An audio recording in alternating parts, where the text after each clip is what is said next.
আজি মানে জাৰ্ণিটো দীঘলীয়া হ'ব। ক'ত যাম কৈছো ৰ'ব। আহি পালো ৰঙিয়া ষ্টেচন। তো দুটা টিকেটো কাটি ল'লো। তো 2 ঘণ্টা অপেক্ষাৰ মূৰত ফাইনেলি ট্ৰেইনখনত উঠি ল'লো।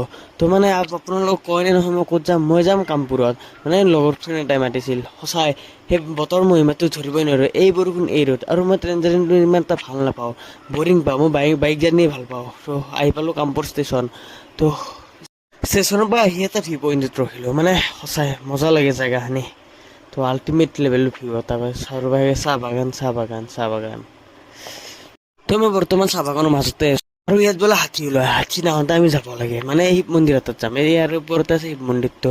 তো আহি পালো ফাইনেলি শিৱ মন্দিৰৰ ওপৰত। মানে শিৱ মন্দিৰ য'ত আছে আৰু পাহাৰৰ ওপৰত তাতে আহি পালো আৰু। তো ভিউটো আল্টিমেট মজা লাগে আৰু গাইছ। মুকল এটা হাইছে যেতিয়া ইমান কষ্ট কৰি পাহাৰৰ ওপৰততো বাবাৰে অলপমান আহি দৰ্শন কৰি যাওঁ। হৰ হৰ মহাদেৱ। তো দৰ্শন সেৱাটো কৰি ল'লো। তো আজিৰ ভিডিঅ'খিনি আছিল।